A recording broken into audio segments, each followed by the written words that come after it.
abanyagihugu bo mu ntara za Makamba, Muramvya na Kayanza babandanya kwerekana ko urwaruka rw'imbonerakure rubangamiye umutekano wabo. Bamwe bavuga ko rubahohotera bikomeye, abandi bakagwagiriza kuba rutunze ibigwanisho rwahawe na leta ya CNDD-FDD. Ngo leta nitasubiza ku murongo urwo rwaruka, abanyagihugu ngo ntibazogwihanganira, bazoheza bagwikosorere. Ngo nakare utinye ingwe ntutinya iyakwinjiranye. Abanyagihugu bo mu ntara ya Cibitoke nabo bariyamiriza itorwa ridahagarara ry'ibiziga mu ntara yabo. Ni nyuma yaho hatorewe ibiziga bitatu ku mutumba na komine Ndava mu gitondo ca kare co ku munsi w'ejo, igenekerezo rya 14 Gitugutu umwaka w'2021. Naha imbonerakure nizo zagirizwa n'abanyagihugu kugira uruhara mw'igandagurwa ry'abo bantu, ngo kuko nizo zirara zirakizura. Mu gisata c'indero naho turaza kumva ingene ishirahamwe Parsem ryishinze gukangurira abarundi guhindura ingendo rihagaritswe umutima n'ikena ry'intebe mu mashure, abanyeshure bakiga bakumbagara mu mukungugu. Leta igasabwa gutanga insiguro y'ukuntu yamiriko isaba amadeni ariko ntigure intebe zikenewe mu mashure. Turababwira n'ivyo uwurongoye umugambwe Sahwanya Frodebu avuga ku vyerekeye ubwicanyi bwabaye mu Burundi mu mwaka w'1972. Avuga ko ariho nyabwoko ryakorewe abahutu, mu gihe abandi barundi nabo bavuga ko ico gihe hari n'abatutsi batari bake bahitanywe n'ubwo bwicanyi ndetse n'inyuma yaho ariko batavuga. Oni amashirahamwe y'ubumwe bwa Afrika na Buraya bisabwa n'uwo mugambwe gushigikira Uburundi mu mugambi wo kumenya ivyagiye biba mu bwicanyi bwose buvugwa mu Burundi. Kuri mikro ni Dondo Dieu mbaza umutima, mu buhinga bw'ivyuma ni Gislene Manirakiza Kazi. Ndasubiye kubaramutsa. Aya makuru tuyahere mu gisata c'umutekano hamwe n'agateka kazina muntu mu Burundi. Kuva umuhari Rede Tabara uteye ibibombe ku kibuga citiriwe Melchior Ndadaye, biramaze kwibonekeza ko mu gisirikare c'u Burundi bafise ubwoba budasanzwe. Ivyo bikabonekera ku ngingo zitandukanye zifatwa n'urwego rwa gisirikare. Akarorero na k'abanyagihugu bo mu Rukaramu, zone Rukaramu, komine ya Mutimbuzi, kuva ico gihe ategwa ku kibuga c'indege babuzwa n'abajejwe umutekano kwidegemvya. Bamenyesha ko inzira zose zica iruhande y'ico kibuga c'indege zitasubiye guhita inyuma isaha 12 z'umugoroba kubera haba hacungerewe n'abasirikare benshi hamwe n'imbonerakure. Kurikira uwo munyagihugu twiganira, tukaba twamuhinduye amajwi kumvo z'umutekano wiwe. Murukaramu kweri hariho ibarabara M6 rigucanze kurengana ntusubira kurengana kuva cagihe batereye amabombe. Bacagihe batereye amabombe mu kibuga c'indege kubera ko yankoho bari bayishinze ahantu mu mirima y'imiceri iri muri Rukaramu. None ubu M6 rigisoda gica kizibira nta muntu ashobora guca muri iryo barabara, kuvuga abataha mu Kajaga baciye mu barabara rya Rukaramu riri munsi y'ikibuga c'indege size ntibakirengaye. Gisakigira sentire ubwoba buhari ni bwinshi.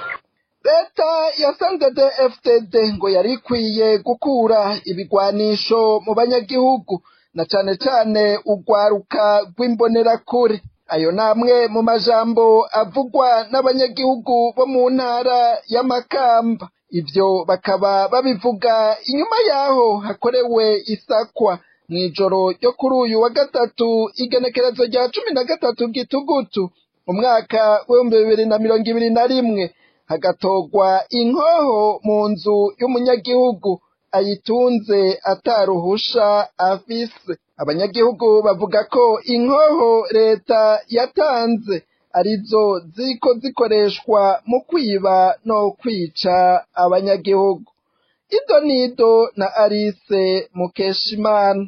Uyo yaraye afatanywe inkoho ni Boniface Kabura w'imyaka 24 akaba yahagaritswe mu ijoro ryo kuri wa gatatu. Inyuma yaho hatorewe inkoho ya Kalashnikov ku muhaniwe. Ivyo bikaba byabereye ku musozi wa Rutegama zone Gishiha ni muri komine Vugizo mu ntara ya Makamba mu manuko bw'igihugu c'u Burundi. Nkuko amakuru avugwa n'ababanyi biwe avuga ko intandaro y'ifatwa ry'iyo nkoho ngo abajejwe umutekano bari bafise amakuru avuga ko Boniface Kabura atunze ikigwanisho atagifitiye uburenganzira, niko guca hakogwa umukwabu ku mihana yo kuri uwo mutumba wa Rutegama. Abapolisi bakiri muri ico gikorwa c'isaka cabaye kuwa gatatu basanze iyo nkoho ariyo mu bwoko bwa Kalashnikov AK agakwego 47 ifise igikono c'amasasu cuzuye. Bakaba baciye bamujana mu gasho k'igipolisi muri komine Vugizo. Amakuru radio haguruka yagerageje kuronka mbere tukaba twayahawe na bamwe mu bapolisi batashimye ko tubavuga amazina yabo kumvo z'umutekano wabo. Batubwiye ko iyo nkoho ko ariyo yakoreshwa mu mitego yo kumabarabara yo gutega abantu mwijoro, aho mbere baheruka no gutega mu santeri wa komine Vugizo hakaba haheze amezi agera kuri 6. Abanyagihugu bo ngaho Ivugizo bakaba basaba leta irongowe na Evariste Ndayishimiye ko bokwaka ibigwanisho bahaye ugwaruka rw'imbonera kure rukukira umugambwe CNDD-FDD. Bona yahandi ibara riracagwa na rijya ko izo nkoho zatanzwe n'ubutegetsi bwa CNDD-FDD.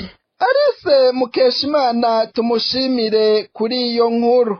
Nk'igihe c'isaha imwe n'igice mw'ijoro ryakeye ry'uyu wa 14 Gitugutu rishira uyu wa 15 Gitugutu umwaka w'2021 mu gacimbiri Bigera umutumba Murambi zone na komine Muramvya. Nduwayezu Laurent umuhungu wa Nirikana Seremu na Izidoni yararashwe amasasa 2 mw'itako ry'ibubamfu n'umuntu ataramenyekana. Ico gihe yariko arataha imuhira akaba yaciye anyarukanwa kwa muganga ku bitaro vy'Imuramvya.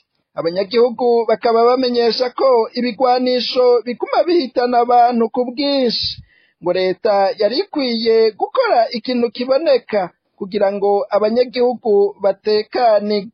Ngo bitagenze uko iyo leta ntacotuma igumaho kuko abanyagihugu ijejwe ataco ibamariye.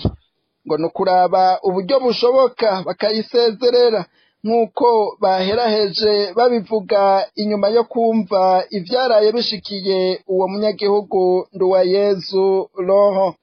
Mu ntara ya Kayanza naho komine Butaganzwa havugwa imbonerakure yitwa Ndikumana Vianney isanzwe inarongoye imbonerakure zo muri iyo komine hamwe n'ishure shingiro Nyarurama ko iguma ihohotera batavuga rumwe n'umugambwe CNDD-FDD. Iyo mbonerakure Ndikumana Vianney ikoranye n'izindi mbonerakure irongoye ikunda kwigenza ku banyagihugu basumira ku gasoko gatoyi kari ahitwa Ruvumera hamwe n'abacururiza mu mazu bita butike mu Kinyamazuru, zikababuza kubandanya gucuruza kuva isaha 2 z'ijoro kandi atategeko rihari ribuza abantu gucuruza hejuru y'ayo masaha. Ico gikorwa kibangamiye abanyagihugu bihangayikira. Izo mbonerakure zikaba zatanguye kugikora ku wa 12 Gitugutu uyu mwaka, zikagikorera cane cane ku mitumba ya Muremera na Nyarurama yo muri zone na komine Butaganzwa intara ya Kayanza. Imbonerakure Emmanuel irongoye imbonerakure zo ku mutumba Muremera hamwe na mwene wabo na Ndikumana Vianney nawe arongoye imbonerakure zo ku mutumba Nyarurama yitwa Salvatore, bakaba aribo bamaze kumenyekana ko bari kwisonga co kimwe n'uwo Vianney Ndikumana mu kurengera akarimbi abo banyagihugu. Bagasaba leta kubakura ko izo mbonerakure naho ariyo iziha impigi mu kuzishinga amabanga ajanye n'ibikorwa zidashoboye ngo uretse kwiyemera no gushira isoni ku banyagihugu guhohotera kunyuruza no kwica ngo nta kindi izo mbonerakure zishoboye ivyo navyo ngo ntivyubaka birasambura ngo zikwiye gukosorwa vya nyavyo leta itabikoze abo banyagihugu ngo bazovyikorera. Hari ibiziga bitatu vy'abantu bataramenyekana vyatowe kuri uyu wa kane igenekerezo rya 14 Gitugutu ku mutumba na komine Ndava y'intara ya Cibitoke. Abajejwe intwaro muri iyo komine bakaba baciye bategeka ko ivyo biziga bica bihambwa ikibiriraho. Abanyagihugu bakaba biyamiriza itorwa ry'ibiziga ridahera mu ntara yabo hamwe n'amatohoza aguma yemerwa n'abategetsi ariko ntihagire ico ashikako. Ariko bakavuga ko abagize amakomite y'umutekano cane cane agizwe n'urwaruka rw'umugambwe uri ku butegetsi CNDD-FDD bafise uruhara mw'igandagurwa ryabo banyakwigendera.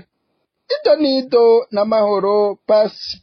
Amakuru uruganda rwa radio haguruka rwakuyaho ku mutumba wa Ndava avuga ko abarimyi aribo batanguye kubona ubwa mbere ivyo biziga ngo hari nk'igihe cy'isaha 4 zo mu gitondo kuri uyu wa kane igenekezo rya 14 Gitugutu. Bakavuga ko bavyeretswe n'isazi hamwe n'umunuko warangwa muri ico kibanza vyarimo. Bagiye kuraba basanga ari biziga bitatu biboshe biboheranije kandi bitekeye mw'ihema. N'ubwoba n'akantu baciye bahamagara abasirikare bariko barakiza hafi y'uruzi Rusizi. Inyuma yo kubibona abasirikare baciye babimenyesha abajeje intwaro muri komine, nabo baca barungika umukuru wa zone Ndava. Uwo nawe yaciye atanga itegeko ryihuta ryo guhamba ivyo biziga. Pamphile Hakizimana asanzwe arongoye zone Ndava akaba avuga ko abo bahisi batashoboye kumenya imyidondoro yabo kandi ko bahisemo kubahambisha vyihuta kubera ko ibiziga vyabo vyari bitanguye kononekara. Akavuga ko yibaza ko ari abantu biciwe ahandi ibiziga bizanwa gutabwaho muri zone arongoye. Naho abajeje intwaro bo bavuga ko bibaza ko abantu baticiwe aho, abanyagihugu bo babona ko ivyo abantu baguma batogwa ibiziga aho muri komine Buganda vyabaye ndanse. Bakavuga ko bafise amakenga kubagiza amakomite y'umutekano agizwe n'urwaruka rw'umugambwe uri ku butegetsi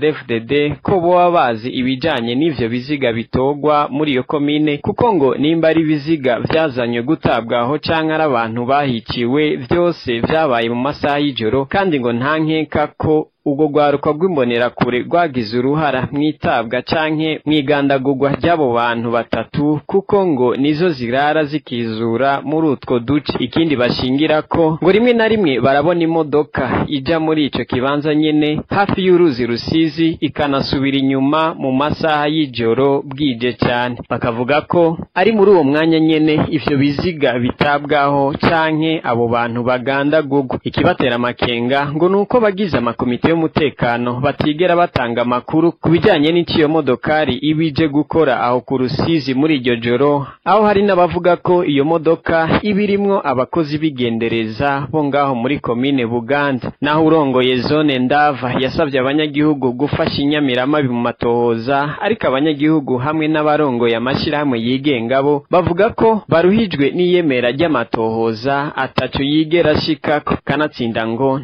ntaco ayo matohoza yo kwigera shikako kuko abo yakoze ari bo bamariye kwicumu abarundi. Ngo leta ya CNDD-FDD yari ikwiye kumenya ko abarundi baruhijwe n'ubwicanyi bakorerwa n'intumwa zayo, kandi ngo bitebuke izotegerezwa kubibazwa. N'amahoro Patient tumushimire kuri iyo nkuru. Batumirira amate mu buhinga bw'ivyuma. Inyuma y'akanya gato duce tubandanya n'ayavugwa mu gisata c'indero na politiki.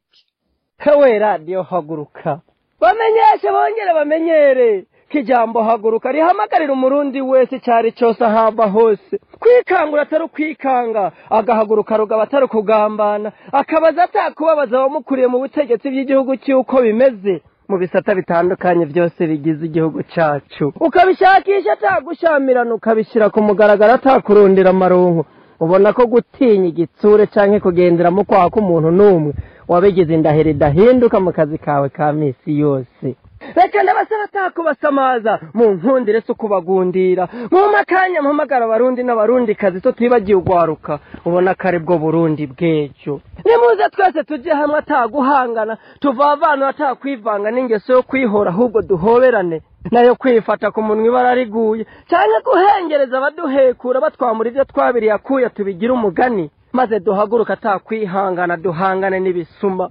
Nimuze kandi twibariza atari kubaririkiriza abategetsi bacu kanatsinda umukuru kizira kumutuka nayo kumubaza no kumusobanuza akakubakiye ivyo biremewe nta kosa. Akamere no kwanka ibi bitari bike kandi bitagira izina badukoreye navyo nta kosa kandi nta nitege kuba warenze. Radio haguruka. Ewe radio haguruka. Komera kumeto yabuza bihenda mu kuduhekura. Maze ubandanye ushira habona atagushishitira badushibagura. Utube hafi turinde guhangayika mu guhangana n'ibiduhanze. Nayo ivyahora aramabanga tubibangira ingata. Ibidashobora kuvugwa n'umuntu numwe tukwifashishe mu kubishira ku mugaragara atagushidikanya. Maze turinde amaganya. Ewe radio haguruka. Uracari uwa mbere. Mu gisata c'indero ishirahamwe Parsem rimenyesha ko rihagaritswe umutima no kubona abana b'u Burundi bacicara mw'ivu kubera kubura intebe bicarako mu mashuri. Muri iryo shirahamwe bakaba badatahura neza ingene uburyo butegekanywa mu bushikiranganje bw'indero bukoreshwa ku buryo atinda akabura n'intebe zo mu mashuri. Bagasaba umuco kukungene uburyo bwa leta bukoreshwa ngo kuko leta y'u Burundi idasiba gusaba amadeni. Bagahamagarira leta y'u Burundi kubanza kwitwararika ikibazo c'indero ngo kuko atawundi mugambi uza usumba kubanza kwigisha abana neza. Ivyo bikaba bibaye inyuma yaho bigaragariye ko mu ntara nyinshi abana basigaye biga bicaye hasi kubera ubukene bw'intebe. Inkuru twateguriwe na mugenzi wacu Jeannette Kamikazi. Urongoye ishirahamwe Parseme rikangurira abarundi guhindura ingendo yatunganije ikiganiro kubamenyesha makuru kuri uyu wa gatanu mu ntumbero yo kwerekana ahahagaze kubijanye n'ibiriko birabera mu gisata c'indero. Bakaba bavuga ko bahagaritswe umutima no kubona abana b'u Burundi bacicara mw'ivu kubera babuze intebe bicarako mu mashure. Bakaba badatahura neza ingene uburyo butegekanywa mu bushikiranganje bw'indero bukoreshwa ku buryo hatinda hakabura n'intebe zo kwicara ko mu mashure. Kurikira Faustin Ndikumana yabivugiye mu kiganiro yahaye abamenyesha makuru kuri uyu wa gatanu. Turavire Parseme ingene amashuri atangiye ingene abanyeshuri biga aho bicara hasi atamagirisha haraho twagenda ugasanga abanyeshuri barenga 2,000 basanga ibuzu bwa sumwe butarenga 10. Ni ibintu biriko biramera nabi kandi ikintu tera urwamo kumingo turiko turayimenyera kumingo birasanzwe. Ibintu bitakumye kumingo birasanzwe rero abiriko biraba nabi cyane. Ugasanga rero baravuga ngo uburyo ng'ikigo twaragize ivyo uburyo burategeza kurondera kugira ngo buboneke. Twararavye nko mu ntara ya Kirundo aho usanga intebe zibuze zaba hafi nk'ibihumbi 28 ugasanga intebe imwe ni ibihumbi 30. Nuba ko akenewe nk'imiliyoni amajana 40 y'amarundi y'intara cyumviro nk'intebe nk'abana bicare ni musi y'umuriyari naho ufatira ku gihugu nk'umuriyari ku ntara imyaka 17. Ayo mafaranga ntiyo amenshi uravye bije ubushikiranganje bw'indero bukoresha ibirenga miliyoni amajana 350 kuramwo imiliyoni 17 zo kugura nk'intebe ntibyumvikana. Kusanga no muri iyo bije amafaranga ngo ubushikiranganje bukoresha munsi ya 5% atabi by'ibikoresho ibigwa mu bikoresho biri munsi ya 5%. Kandi turavye no muri bije harani mafaranga bavuga bati ni investissement nayo gukora ibikorwa bene ivyo bafatiye misasire for propre no kuvuga amahera kuri ayo mafaranga amakori gitanga ni miliyari amajana 289. Mu mwaka uheze ari miliyari amajana 34 none nawo wakozwe n'ibiki byo byarabuze kubugura intebe z'abana b'abarundi bangana ku bushiranganje bw'iterambere ry'abanyagihugu hari miliyari 44 ari mu biterambere by'amakomine ayo onyi none yo komine iryo terambere ryo mu komine abana bigira hari je mu bajoshoboka gute. Hama kibaje nuko igihugu caka amadeni endettement intérieur nini milikarenga miliyari 200 by'amarundi aho ni mu gihugu hagati yose amugasanga karawe miliyari 300. None ayo madeni tuguma dufata gute haba habuze ngo nayo kugura n'intebe enda basubitse ko twafashe n'ideni mugabo uvuga uti basi n'abana bicaye heza ukumva tubarakashe ideni mugabo ugasanga amashuri akaka arayagayaga none iko deni ryo barifata kugira riheze rikora iki turiyo turabwo bya exoneration nico gituma tuvuze tuti harakenewe umuco mu mafaranga ya leta ikoresha. Mwishirahamwe Parseme bagahamagarira leta y'u Burundi kubanza kwitwararika ikibazo c'indero ngo kuko atawundi mugambi uzusumba kubanza kwigisha abana neza nkuko vyasiguwe na Faustin Ndikumana. Turasavye rero reaffectation budgetaire amafaranga nyene yosubirwamo hageze mu kwezi kwa gatandatu turasavye ukwezi kwa 12 ko hoba revision budgetaire nukuvuga gusubiramwo kuri amafaranga ari karakora ya leta investissement y'amadeni yaparika kora ibiki ku buryo tubona neza ko ico kibazo kivuye mu nzira hanyuma na leta irekwe uzuramenya ico tutare mission ivyo kwiye gukora vyijejwe nyene itegeza gukora vya mbere nka bene ivyo ko twe tufata nk'ivyo kuvuga ngo leta irikiragura ibigori hariya na hari iyo siyo mission yayo yanyuma nirondera amahera abana par bige neza ico kintu ca mbere ciza hanyuma inama nshinga amateka nawe nihaguru iraba amafaranga rutigene ikoresha turabe ingene biriko birakora nayo yo kwategura bije tumenye igituma ahagiye amarasa nkatagiye naya maraporo ingene amafaranga bayakoze ivyo bidakozwe n'ubundi amafaranga azogumanyika tutayabona hanyuma leta igirisekeza yogarukana amafaranga yibwe urabona ko mu kigega ca leta ayateguye kuzogaruka tarengo ari mu miliyoni n'utundi ayo ni make cyane umukuru w'igihugu yavuze ya mbere mu Rwanda yo gwangitwe n'amafaranga nagaruke mu kigega hanyuma zarakuriwe babeni ivyo amafaranga bandanya anyuzwa hubaka ibinabiriya meta ubwo mwana w'umuntu aba yicaye mwivi ivyo kuntu tugasaba ko n'umushikiranganje ubwega ca leta ubw'intwara hagati mu gihugu n'iterambere n'ubw'indero ko boja hamwe ico kibazo kigatora inyishu nta terambere hariya hasi abana amashuri adakwiye intebe bigiramwo adakwiye ibitabo bidakwiye. Mwomenya ko iryo shirahamwe rimenyesheje ivyo inyuma yaho habonekeye imyidogo mu ntara nyinshi z'abavyeyi barungitse abana babo ku mashure yamara bagasanga abo bana baja mu mashure kwiga bicaye hasi kubera ubukene bw'intebe nk'uko twari tumaze kuvyiganirwa n'abanyagihugu batari bake. Jeanette Kamikazi arakenuye kuri iyo nkuru. Tutandukire igisata ca politiki. Umugambwe Sahwanya Frodebu uhamagarira ishirahamwe ONU, ishirahamwe ry'ubumwe bwa Afrika hamwe n'iry'ubumwe bwa Buraya gushigikira Uburundi mu mugambi wo kumenya ukuri ku bwicanyi bwabaye muri kahise. Mu kiganiro yaye abamenyesha makuru kuri uyu wa gatanu umukuru w'umugambwe Sahwanya Frodebu yemeza ko ubwicanyi bwabaye mu mwaka w'1972 ariho nyabwoko ryakorewe abahutu. Ivyo ariko bikaba bitabonwa kumwe na bamwe n'abandi aho bavuga ko hari n'abatutsi bishwe muri uwo mwaka nyene hamwe n'imyaka yakwirikiye ariko batigera bavugwa. Inkuru twateguriwe na Aline Munezero. Umukuru w'umugambwe Sahwanya Frodebu aremanga ko ubwicanyi bwabaye mu mwaka w'1972 ariho nyabwoko ryakorewe abahutu. Mu kiganiro yahaye abanditsi n'abamenyesha makuru kuri no musi wa gatanu Pierre Claver Nahimana arongoye umugambwe Sahwanya Frodebu ahamagarira umugwi Severe ujejwe kumenya ukuri no kunywanisha abarundi kudahagarara ku bwicanyi bwakozwe muri iyo myaka gusa ahubwo ukorere no kuyindi myaka. Umugambwe Sahwanya Frodebu uracahagaze kuvyo wamye ushikiriza kuvyerekeye ivyako byashikiye Uburundi mu mwaka w'1972 atakurengera akarimbi umurwi w'igihugu ujejwe ukuri no kunywanisha abarundi uzoshikako inyuma y'amatohoza yawo. Ivyago byashikiye Uburundi mu mwaka w'1972 byabandanije gushika umwaka w'1973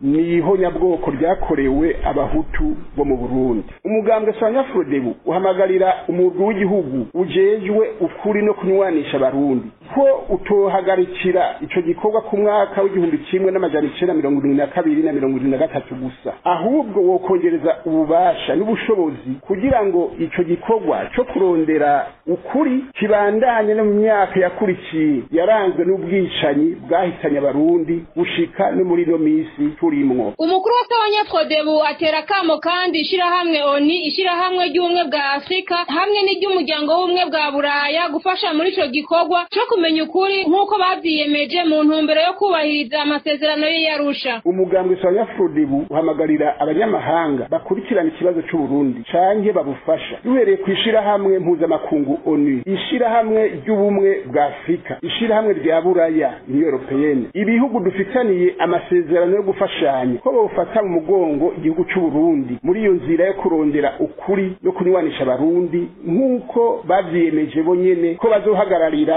ishirwa mu ngiro neza y'amasezerano y'amahoro no kunywanisha abarundi y'Arusha. Ku kibazo kijanye nuko ishirahamwe ONU ari ryo ryemeza ko ubwicanyi bwakozwe mu gihugu kanaka ariho nyabwoko canke atari ryo, Pierre Claver Nahimana arongoye umugambwe Sahwanya Frodebu yamenyesheje ko iryo nyabwoko ribanza nyabuna kwemezwa n'igihugu ubwo bwicanyi bwabereyemwo. Burya kuri ivyo bavuga ngo kugira ngo ihonyabwoko byitwe ihonyabwoko bibanza guca muri ONU, sivyo? ONU irashobora kubifata mu minwe kavuga ko ari ihonyabwoko, mugabo ibihugu byonyene harabereye amabi muri ico gihugu barashobora kugira amatohoza yabo bakavuga yuko habaye ihonyabwoko.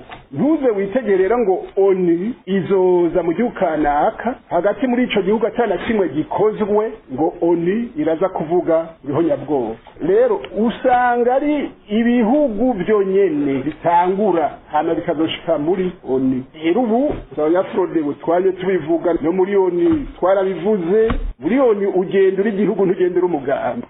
Twebwe turiko turatanga intererano yacu kandi si twebwe tuzogenda muri ONU usigura iki kibazo cya genocide yo muri 72 bikunda ibo twakira bazakira igihugu. Iyo mvugo y'umukuru wa Sahwanya Frodebu ikaba idahurizwako na bamwe n'abandi, aho bavuga ko iyo mvugo iri mu gushikuza kudasanzwe. Abanyagihugu baganiriye na Radio Haguruka ariko batashimye kuvugira kuri mikro zacu bamenyesheje ko batangazwa no kumva uwo munyapolitike agomba guhengamira ku bwoko bumwe gusa bw'abahutu, akiyibagiza ko n'abatutsi bishwe muri uwo mwaka nyene ndetse no mu yindi myaka yagiye irakurikira, ariko bakaba batigera bavugwa. Kubwo abanyagihugu rero imvugo nk'iyo aho gutuma abarundi banywana ishobora ahubwo gutuma basubira kurabana ribi na cyane cyane imiryango yabuze ababo. Aline Munezero nawe tumushimire kuri iyo nkuru.